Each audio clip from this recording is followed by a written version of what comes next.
안녕하십니까. 그때나 지금이나 유창경입니다. 과거 시험에 9번을 시험을 치는데 9번 전부 다 시험의 신입니다. 공부의 신이에요. 바로 그 유명한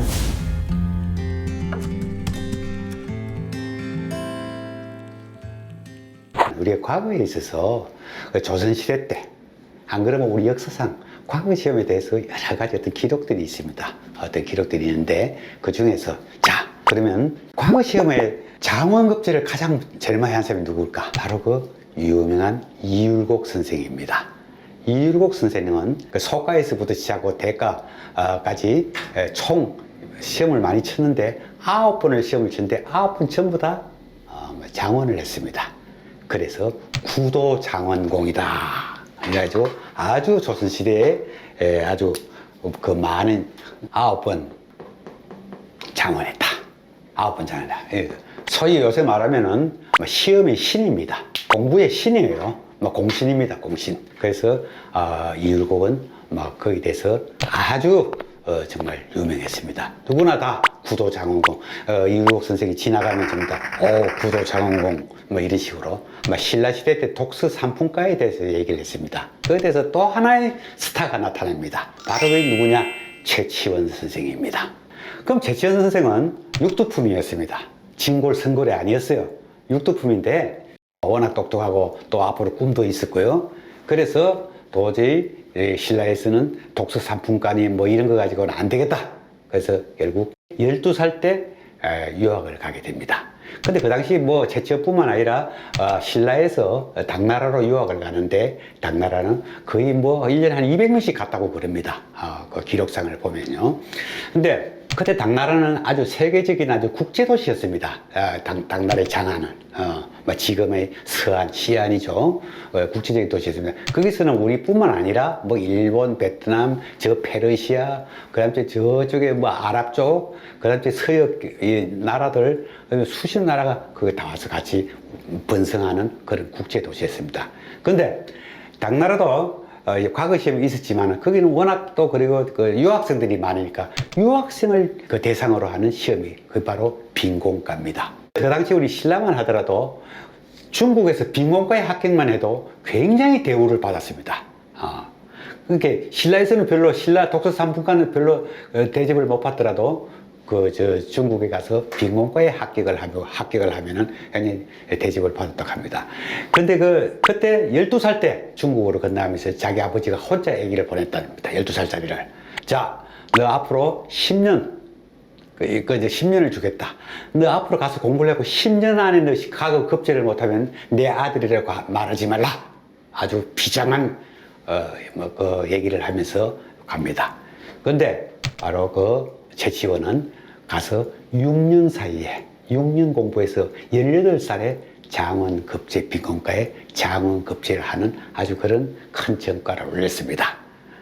최치원이 장원급제하기 2해 전에 또 당나라에 발해에 있죠. 우리 저쪽에 있던 고구려를 이었던 나라 발해에 오소도라는 사람이 장원을 했다 그래요. 그래서 신라 사람들이 굉장히 아주 그냥 부끄러워하고 수치스럽다고 느끼고 그랬다고 합니다. 특히나 최치원은 바로 그 발해 사람에게 장원급제를 뺏길 때 얼마나 이건 정말 신라가 웃음거리가 됐다. 응? 정말 이 수치스러운 일이다. 이렇게까지 아주 흥분을 했다고 합니다.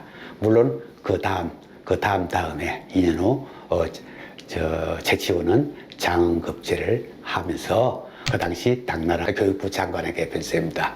드디어 신라가 수치를 씻었습니다. 다음에는 절대 놓칠 수가 없을 것입니다. 이런 편지도 보내고 그랬답니다. 자, 그때부터 당나라에서부터 우리 대한민국 사람들, 소위 신라든 발해든 대단했습니다. 공부 잘하는 거, 공부 열심히 하고 시험 중시하는 건 아주 대단한 겁니다. 거기가 합격자도 신라에서 1등입니다. 신라가 1등이고 발해가 2등이었다고 합니다. 그 다음에 대충 보면은 평균적으로 3위가 페르시아, 4위가 대식국, 소위 요새 말하면은 그 당시 아라비아 아바스 왕조, 그런 요새로 치면 아마 이라크 이런 데 되겠죠. 그런 데가 1등 수로 나갔다고 합니다. 그만큼 한국 사람들이 해외에 나가서 시험 잘 치고 공부 열심히 하고 하는 것은 아마 우리 DNA에 녹아 있는지도 모르겠습니다. 자, 그 다음에 과연 최연소 합격자는 누굴까? 과거 시험에서 최연소 합격자는 누굴까? 바로 그게 강화도의 이건창, 15살, 15세입니다. 그러니까 만 14세죠. 우리가 15세니까. 이제 이건창이가 15살에 아마 최연소 합격, 문과에 최연소 합격을 한 겁니다. 그때는 이제 강화도에서 시험을 치는데, 강화도 별시라 그래가지고 강화도에서 이제 시험을 치는데, 그때는 강화도 시험 치는 게 뭐냐? 왜 쳤느냐? 사실은 자기 할아버지, 이지원이라는 할아버지가 있었습니다. 그때 병인양요를 당하고 나서 그냥 그때 강화도가 무너지고 성벽이 무너지고 행궁이 무너지고 하니까, 그리고 그때 막 거기에 있던 그 지키는 사람들이 도망가고 이랬어요. 그때 자기 할아버지가, 이지원이라는 할아버지가 도저히 못 견디겠다. 정말 이건 창피스러워서 안 되겠다. 누군가 책임을 져야 되겠다. 나라도 이거는 죽음으로써 이런 것을 여기에 대해서 어떤 경종을 울리겠다. 뭐 이래가지고 자기 동생하고 둘이 음독 자살을 하게 됩니다. 병인양요가 있고 나서 바로 그 손자가 이건창입니다. 이제 할아버지 덕도 봤다고 할 수 있나요? 뭐 하여튼 어쨌든 15살에 아마 조선시대에 아주 신기록을 세웠습니다. 15살에 해가지고. 그래서 이제 워낙 꼿꼿하고 글도 잘하고 하는데 오죽 일을 열심히 하고 아주 엄정하고 아주 대단했어요. 주로 암행의사를 많이 했는데 하도 정확하게 잡아내고 아주 엄정하게 하니까 아주 고종이 그랬답니다. 관리를 임용을 하면서 너 일 잘못하면은 이건창이를 보낼 거야, 암행의사로. 막 이런 식으로까지 얘기를 했다고 합니다. 그래서 지금도 여러분 혹시 강화도 쪽에 가다 보면은 만이산 쪽으로 가다가 이러면 길가에 반드시 이건창 생가 몇 킬로 뭐 이렇게 써 있을 겁니다. 이건 이건창, 바로 그 사람이 이건창이라는 사람 최연소 합격자입니다. 자, 그러면 최연소 합격자가 있으면 또 뭐가 있겠습니까? 최고령 합격자가 있겠죠? 최고령 합격자가 있어요. 고종 때 박문규라는 사람입니다. 1887년 그런 이제 구한 말이죠. 그때 시험을 합격했는데 과연 몇 살이었겠냐? 무려 83세였습니다. 83세 때 과거에 합격을 한 겁니다. 이 사람은 뭐냐? 원래 젊을 때 공부를 좀 했대요. 하다가 안 되고 하니까 장사를 시작했답니다. 장사를 시작해서 돈도 많이 벌고 했다가 나중에 쫄딱 망해버렸대요. 그래서 나이 40이 넘어가지고 새로 과거 시험을 공부를 시작했다고 합니다. 근데 이 사람이 결국은 나중에 나이 83세 때 1887년에 문과에 급제하게 되는 겁니다. 그 사람이 나이 80이 넘어가지고 공부를 하면서도 그때도 한국이나 중국의 한시 이거를 만수를 외웠다고 합니다. 그 나이에 참 대단한 노력이고 또 대단한 능력이죠. 중국에까지 그 이름이 났다고 합니다. 80 넘은 사람이 시를 만수를 외운다. 이래가지고. 그래서 이제 그때 고종대왕이, 고종 임금이 하도 참 나이도 많고 그래서 바로 대개 병과를 급제를 하면은 뭐 종구품 이렇게 주는데 바로 정삼품, 병조 참지라는 벼슬, 아주 막 삼품의 벼슬을 준 겁니다. 당상관인 벼슬을 준 겁니다. 그랬는데, 그래서 그 다음에 또 2품까지 올려줬는데, 이제 사람이 그렇죠.